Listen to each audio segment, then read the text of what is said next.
Zambia has been a beacon and haven of peace, both within its border sand to neighboring countries and indeed the international community. After she attained her independence in 1964, Zambia strongly participated in the liberation struggle for her neighbors that were still under colonial rule, and as a result recorded casualties at Chongwe Bridge due to harboring Zimbabwean freedom fighters who had fled their country to seek refuge. Since time immemorial, the peace and cordial relations between Zambia and her neighbors has been enjoyed, mostly due to Zambia's good governance, thriving democracy, and its patriotic and peace-loving citizens.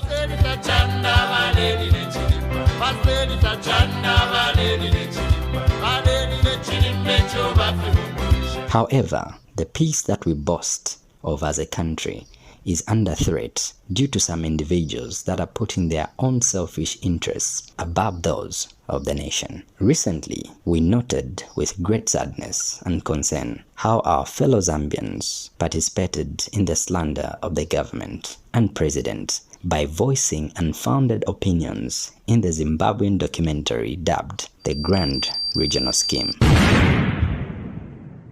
The message in the documentary insinuated that the president of Zambia, Mr. Hakainde Hichilema, sent Dr. Nevas Mumba as an election observer to Zimbabwe during the country's 2023 polls because both he and Dr. Mumba have a strong relationship with the opposition party leader, Mr. Nelson Chamisa, and the Brentwood Foundation that is attempting to install puppets in the governance system of Southern Africa. After all, such allegations are not only malicious and deceitful, but they have the potential to sour relations between the two countries that have enjoyed peace for a very long time. Any well-meaningful Zambian who loves their country should not even dream of uttering such words.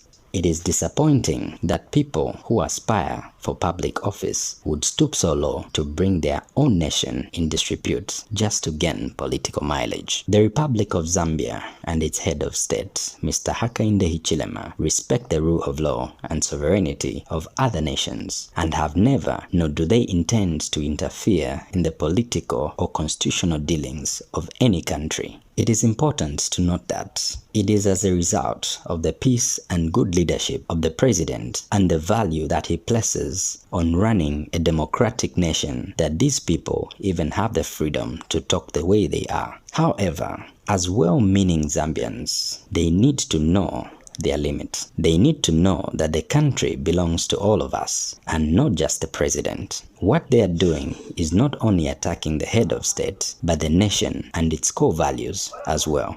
These people should carefully think about the Zambia and legacy they will leave their children, because this is beyond us as a generation. We owe it to posterity to leave this country better than we found it. Dr. Fred Membe, Mr. Emmanuel Mwamba, Mr. Given Luvinda, Mr. Raphael Nakachinda, and Mr. Chilufya Tayali should weigh their words carefully, because if they are peace-loving and patriotic Zambians, they would not talk carelessly. They would safeguard the integrity and peace of their nation. As Zambians, let us rise to condemn such acts that threaten to divide us as a nation and region. Let's be patriotic and maintain our peaceful relations with our neighbors. Zambia is for every Zambian, and everyone is encouraged to engage in clean and neat politics to offer checks and balances on the current government.